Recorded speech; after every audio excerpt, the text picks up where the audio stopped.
Hello my dear students, आज आम देखा ये वीडियो केतना इंपोर्टेंट क्विज क्वेश्चन जोटा कि विभिन्न स्कूल कॉलेज रे एनवायरमेंटल डे उपलक्षे विभिन्न स्कूल मानकरे क्विज कंपटीशन हम जोटा कि 7 तारीख रखा जाइए।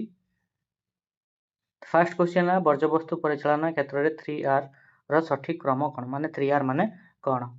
ये है recycle reuse reduce, reduce reuse recycle, reuse recycle reduce, reduce recycle repair.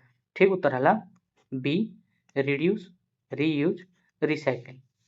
Next question जी 2 नंबर विश्वस्तरीय अभियान बा मिशन लाइफ रो संपूर्ण नाम कौन। Life in forest ecosystem, lifestyle for environment, low impact for earth, D है लिविंग इन फ्यूचर एनवायरनमेंट। ठीक उत्तर है बी लाइफस्टाइल फॉर एनवायरनमेंट जोटा कि LIFE बोली कहा जाउची। 3 नंबर क्वेश्चन सबुज रंग आवर्जना पात्र बा ग्रीन बिन रे क्यों प्रकार वर्ज्यवस्तु पकाइबा उचित। ए प्लास्टिक एवं धातु, बी जैव अवक्षय योग्य बा ओदा आवर्जना, सी है चिकित्सा वर्ज्यवस्तु, डी है काच बोतल। ठीक उत्तर देखा जैव अवक्षय योग्य बा ओदा आवर्जना में पकई पार। ठीक उत्तर है B. Next question 4 number composting बा खत प्रस्तुति क्यों प्रकार सामग्री सबुठारु उपयुक्त वर्ज्यवस्तु परिचालना पद्धति। A plastic bag, B aluminium can, C है खाद्य बड़का एवं बगीचार आवर्जना, डी है बैटरी। ठीक उत्तर है सी खाद्य बड़का एवं बगीचार आवर्जना। क्वेश्चन थिला खत प्रस्तुति क्यों प्रकार सामग्री सबुठारु उपयुक्त वर्ज्यवस्तु परिचालना पद्धति। ठीक उत्तर है खाद्य बड़का एवं बगीचार आवर्जना। Next question 5 number plastic ban नियम अनुसार क्यों प्रकार प्लास्टिक व्यवहार को संपूर्ण निषेध कर। ए मल्टीलेयर प्लास्टिक, बी थोड़े मात्रा व्यवहार योग्य प्लास्टिक आम सिंगल यूज प्लास्टिक कहूँ, सी है PET बोतल, डी है हार्ड प्लास्टिक बा खेलना। ठीक उत्तर है बी थोड़े मात्रा व्यवहार कर योग्य प्लास्टिक सिंगल यूज प्लास्टिक। मैंने प्लास्टिक बैन नियम अनुसार क्यों प्रकार प्लास्टिक व्यवहार को संपूर्ण निषेध कर सिंगल यूज प्लास्टिक को संपूर्ण रूपे निषेध कर। 6 नंबर वैद्युतिक वर्ज्यवस्तु बा इ वेस्टर उदाहरण क्योंटी। ए खबर कागज, बी पचा परिबा, सी भंगा मोबाइल एवं कंप्यूटर पार्ट्स, डी काच ग्लास। ठीक उत्तर है सी भंगा मोबाइल एवं computer parts. Next question 7 number क्यों प्रकार आवर्जना पचिवा सबुठारु अधिक समय 500 वर्ष नहीं थे। ए कागज, बी सूता कपड़ा, सी है प्लास्टिक बोतल, डी है कदली चोपा। ठीक उत्तर है सी प्लास्टिक बोतल सड़ापी बा माटी मिसापी कौन लगे बहुत समय लगी 100 वर्ष नहीं थे। तो ठीक उत्तर होगा कौन सी। नेक्स्ट क्वेश्चन मिशन लाइफ रो मुख्य उद्देश्य कौन। मिशन लाइफ रो मुख्य उद्देश्य कौन। ए नुआ कारखाना गढ़ा, बी व्यक्तिगत स्तर में परिवेश अनुकूल अभ्यास अपनेबा, सी सहर में गाड़ी संख्या बढ़ेबा, डी स्पेस टेक्नोलोजी विकास करवा। ठीक उत्तर है बी व्यक्तिगत स्तर में परिवेश अनुकूल अभ्यास आपणेबा लाइफ रो मुख्य उद्देश्य। नेक्स्ट क्वेश्चन नील रंगर आवर्जना पात्र बा ब्लू बिन रे क्यों प्रकार वर्ज्यवस्तु पकाए। ए ओदा आवर्जना, बी सुखिला और पुनर्व्यवहार योग्य आवर्जना बा ड्राई रिसाइकिल वेस्ट, सी है विभुजनक मेडिकल वर्ज्यवस्तु, डी है रोषेई घर अवशिष्टांश। ठीक उत्तर है बी सुखिला पुनर्व्यवहार योग्य आवर्जना कौटी पकवा ब्लू बिन। नेक्स्ट क्वेश्चन 10 नंबर खाद्य नष्ट न करवा एवं स्थानीय उत्पादित खाद्य खाइबा क्यों अभियान एक अंश। A mission fresh, B mission life, C Swachh Bharat उद्योग, डी ग्रीन इंडिया मिशन। ठीक उत्तर है mission life. Next question 11 number ओडिशार क्यों बहुमुखी बंध महानदी उपर निर्मित एवं यह जल संरक्षित सहित बन्या नियंत्रण करते। फर्स्ट ऑप्शन बेंगाली बंध, नेक्स्ट हीराकुद बंध, तापर अच्छी मंदिर बंध, लास्ट ऑप्शन है अपर कोला बंध। ठीक उत्तर है हीराकुद बंध। नेक्स्ट क्वेश्चन 12 नंबर एक गुरुत्वपूर्ण जलभंडार एवं जलविद्युत प्रकल्प थिबा रेंगाली बंध क्यों नदी उपर निर्मित होइछि। महानदी, ब्राह्मण नदी, बैतरणी, ऋषिकुल्या। ठीक उत्तर है ब्राह्मणी नदी।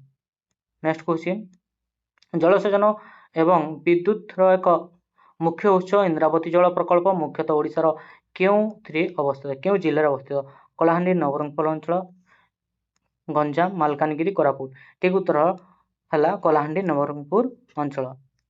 ନେକ୍ସଟ କ୍ୱେଶ୍ଚିନ୍, ଓଡ଼ିଶାର କେଉଁ ଜଳାଶୟ ଏସିଆର ସବୁଠାରୁ ବଡ଼ ଚିଲିକା ହ୍ରଦ ଏବଂ ଉପକୂଳ ଜଳ ପରିଚାଳନା ପାଇଁ ଏକ ଗୁରୁତ୍ୱପୂର୍ଣ୍ଣ ସ୍ଥାନ ଭାବେ ସ୍ୱୀକୃତି ପ୍ରାପ୍ତ?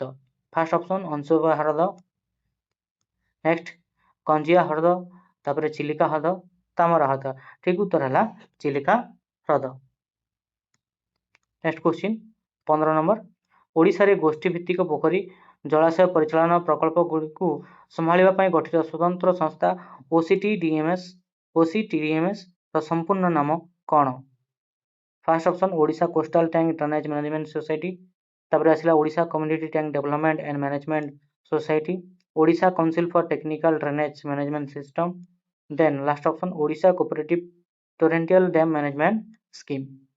ତାର ଠିକ୍ ଉତ୍ତର ହେଲା Odisha community tank development and management society. Next question 16 number, ଦକ୍ଷିଣ ଓଡ଼ିଶାରେ କୃଷିର ସ୍ଥିରତା ପାଇଁ 19ତମ ଶତାବ୍ଦୀରେ ନିର୍ମିତ ଓଡ଼ିଶାର ସବୁଠାରୁ ପୁରୁଣା ଜଳସେଚନ ପ୍ରକଳ୍ପ କେଉଁ ନାମରେ ନିର୍ମିତ? ବୈତରଣୀ, ସୁବର୍ଣ୍ଣରେଖା, ଋଷିକୁଲ୍ୟା, ବୁଢ଼ାବଳଙ୍ଗ। ଠିକ୍ ଉତ୍ତର ହେଲା ଋଷିକୁଲ୍ୟା।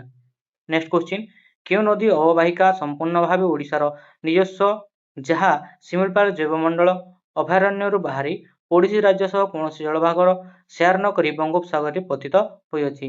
ବ୍ରାହ୍ମଣୀ ନଦୀ, ବୁଢ଼ାବଳଙ୍ଗ ନଦୀ, ତାପରେ ଆସିଲା ବଂଶୀଧର ନଦୀ, ମହାନଦୀ। ଠିକ୍ ଉତ୍ତର ହେଲା ବୁଢ଼ାବଳଙ୍ଗ ନଦୀ। ନେକ୍ସଟ କ୍ୱେଶ୍ଚିନ୍ 18 ନମ୍ବର, ବିଦ୍ୟୁତ୍ ଉତ୍ପାଦନ ଏବଂ ସୀମାନ୍ତ ଜଳସେଚନ ସମନ୍ୱୟ ପାଇଁ ଗୁରୁତ୍ୱପୂର୍ଣ୍ଣ ସମ୍ପତ୍ତି ସଦୃଶ ବାଳିମେଳା ଜଳଭଣ୍ଡାର ଏବଂ ଜଳବିଦ୍ୟୁତ ପ୍ରକଳ୍ପ କେଉଁ ନଦୀ ଉପରେ ନିର୍ମିତ?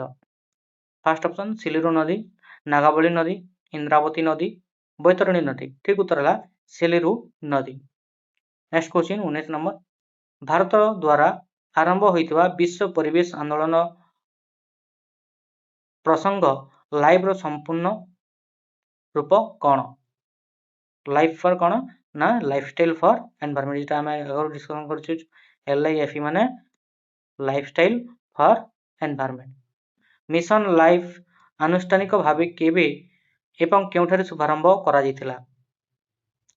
ଜୁନ 2022 ନ୍ୟୁଦିଲ୍ଲୀ, ଅକ୍ଟୋବର 2022 କୋଭାଡ଼ିଆ ଗୁଜରାଟ, ଜାନୁଆରୀ 2023 ବେଙ୍ଗାଲୁରୁ, ଜୁନ 2023 ପ୍ୟାରିସ। ଠିକ୍ ଉତ୍ତର ହେଲା କୋଭାଡ଼ିଆ ଗୁଜରାଟ, ଅକ୍ଟୋବର 2022ରେ ଏହାକୁ ଶୁଭାରମ୍ଭ କରାଯାଇଥିଲା ମିଶନ ଲାଇଫ। ନେକ୍ସଟ କ୍ୱେଶ୍ଚିନ୍, ପରିବେଶ ଅନୁକୂଳ ଜୀବନଶୈଳୀ ଗ୍ରହଣ କରୁଥିବା ବ୍ୟକ୍ତିବିଶେଷକୁ ବୁଝାଇବା ପାଇଁ ମିଶନ ଲାଇଫ କେଉଁ ନିର୍ଦ୍ଦିଷ୍ଟ ଶବ୍ଦ ବ୍ୟବହାର କରାଯାଇଛି? A eco warrior, pro planet people ବା P3 ଆମେ ଯାହାକୁ କହୁଛୁ, ତାପରେ ଆସିଲା ଗ୍ରୀନ ସିଟିଜେନ, ନେକ୍ସଟ ହେଲା କାର୍ବନ ନ୍ୟୁଟ୍ରାଲ ଏଲାଏନ୍ସ। ଠିକ୍ ଉତ୍ତର ହେଲା ପ୍ରୋ ପ୍ଲାନେଟ ପିପୁଲ ବା P3। ଠିକ୍ ଉତ୍ତର ହେଲା B option. Next, mission life ନିର୍ଦ୍ଦିଷ୍ଟ ଲକ୍ଷ୍ୟ ଏବଂ ସମୟ ସୀମା କ'ଣ ଅଟେ?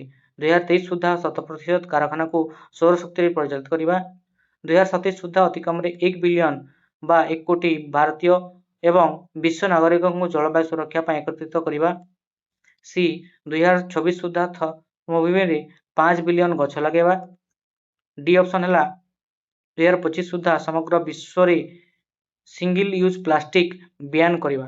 ଠିକ୍ ଉତ୍ତର ହେଲା 2027 ସୁଦ୍ଧା ଅତି କମରେ 1 ବିଲିୟନ ବା 100 କୋଟି ଭାରତୀୟ ଏବଂ ବିଶ୍ୱ ନାଗରିକଙ୍କୁ ଜଳବାୟୁ ସୁରକ୍ଷା ପାଇଁ ଏକତ୍ରିତ କରିବା। ନେକ୍ସଟ କ୍ୱେଶ୍ଚିନ୍ 24 ନମ୍ବର, ନିମ୍ନଲିଖିତ ମଧ୍ୟରୁ କେଉଁଟି ମିଶନ ଲାଇଫ କାର୍ଯ୍ୟକାରୀ କରିବାର 3ଟି ମୁଖ୍ୟ ପର୍ଯ୍ୟାୟ ମଧ୍ୟରୁ ଗୋଟିଏ ନୁହଁ? ଏ ଚାହିଦା ବଦଳାଇବା, ବି ଯୋଗାଣ ବଦଳାଇବା, ସି ନୀତି ବଦଳାଇବା, ଡି ମୁଦ୍ରା ବଦଳାଇବା। ଠିକ୍ ଉତ୍ତର ହେଲା ମୁଦ୍ରା ବଦଳାଇବା। ଏଇଟା ଥିଲା ତାଙ୍କର କାର୍ଯ୍ୟ ନୁହଁ, ସେ କହିଥିଲା ନା କାର୍ଯ୍ୟକାରୀ କରିବାର 3ଟି ମୁଖ୍ୟ ପର୍ଯ୍ୟାୟ ମଧ୍ୟରୁ କୋଉଟା ନୁହଁ, ସେଟା ହେଲା ମୁଦ୍ରା ବଦଳାଇବା, ଚେଞ୍ଜ ଇନ୍ କରେନ୍ସି, ଏଇଟା ନୁହଁ। ନେକ୍ସଟ କ୍ୱେଶ୍ଚିନ୍, ମିଶନ ଲାଇଫର ସମନ୍ୱୟ ଏବଂ କାର୍ଯ୍ୟକାରିତା ପାଇଁ କେଉଁ ଭାରତୀୟ ମନ୍ତ୍ରଣାଳୟ ନୋଡାଲ ଏଜେନ୍ସି ଭାବରେ କାର୍ଯ୍ୟ କରୁଛି? ଏ ନୂତନ ଏବଂ ଅକ୍ଷୟ ଶକ୍ତି ମନ୍ତ୍ରଣାଳୟ, ବି ପୃଥିବୀ ବିଜ୍ଞାନ ମନ୍ତ୍ରଣାଳୟ, ସି ପରିବେଶ ଜଙ୍ଗଲ ଓ ଜଳବାୟୁ ପରିବର୍ତ୍ତନ ମନ୍ତ୍ରଣାଳୟ, ଡି ଜଳଶକ୍ତି ମନ୍ତ୍ରଣାଳୟ। ଠିକ୍ ଉତ୍ତର ହେଲା ପରିବେଶ ଜଙ୍ଗଲ ଏବଂ ଜଳବାୟୁ ପରିବର୍ତ୍ତନ ମନ୍ତ୍ରଣାଳୟ। नेक्स्ट क्वेश्चन भारत अपडेट होइथिबा जातीय स्तर में निर्धारित अवदान अनुଯାयी मिशन लाइफ भूमिका कौन? ए निजर एनडीसी जलवायु सुरक्षा पाई लाइफ को एक मुख्य माध्यम भाव अंतर्भुक्त करिबारे भारत होउछि विश्वर प्रथम देश। बी यह आंतर्जातिक जलवायु प्रतिश्रुति बाद दिया जाइछि। सी यह केवल एक स्वेच्छाकृत शिक्षागत कार्यक्रम व्यवहार ग्रहण कराइछि। डी यह शिल्पगुड़िकर समस्त निर्गमन ह्रास लक्ष्य को बदली देछि। ठीक उत्तर है जोटा फास्ट ऑप्शन थिला निजर एनडीसी रे जलवायु सुरक्षा पाई लाइफ को एक मुख्य माध्यम भाव अंतर्भुक्त करिबारे भारत होउछि विश्वर प्रथम देश। एटा थिला कोन मिशन लाइफ रो मुख्य भूमिका। नेक्स्ट क्वेश्चन निम्नलिखित मध्यरु केउ दैनंदिन घरोई अभ्यास मिशन लाइफ रो कार्यसूची सह सीधा सड़क मेल खाउछि। ए ब्रश करबा समय टैप पानी को क्रमागत भाव खोला रखिबा।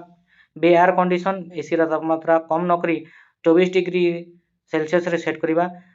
सी जड़े यात्री जावाई साधारण परिवहन बदल व्यक्तिगत गाड़ी व्यवहार करबा।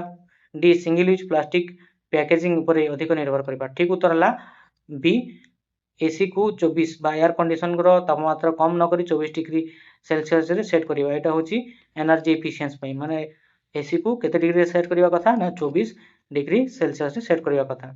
बी है ठीक उत्तर। नेक्स्ट क्वेश्चन वर्ज्यवस्तु परिचालन क्षेत्र में निम्नलिखित मध्यरु केउटी को सबुठारु प्रभावशाली पदक्षेप बोली माना जाए। ए पुनःचक्रण। बी उच्चर ही वर्ज्यवस्तु परिमाण कमाइबा माने रिड्यूस करबा। सी है उच्च तापमात्रा पड़वा। डी माटी तले पड़वा। ठीक उत्तर है उच्चर ही वर्ज्यवस्तुर परिमाण कमाइदा। आम टोटाल कौन करवा ना रिड्यूस करवा व्यवहार कम करवा। नेक्स्ट क्वेश्चन एकाधिक छोट प्लास्टिक बोतल बदले गोटे बड़ पात्र जूस किणवा केउ आर एक उदाहरण।